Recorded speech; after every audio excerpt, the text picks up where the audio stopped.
This is BLACKVIEW Tab 12, and today I would like to demonstrate that you can set up and use the nearby share feature on this device.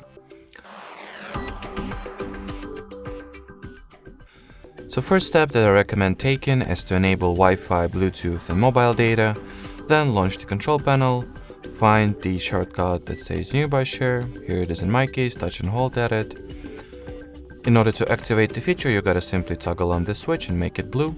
From here, you can rename your device if you want to, set some custom alias for it to have. Then you can make your device visible or invisible for others, as well as restrict its visibility to only your devices or only your contacts if necessary. Or you can just set it to the everyone mode and, not restrict your visibility at all, which will allow for anyone who is in range to share their files with you. And then you can change the data mode that will be used for the file transfer. Now, since everything is set up and ready to be used, let's quickly test this feature out.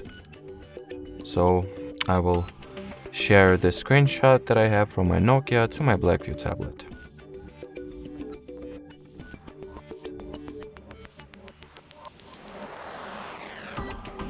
So as you can see, the file or the image was successfully transferred. So that will be it for this video, guys. Thanks for watching, thanks for your attention, and bye bye.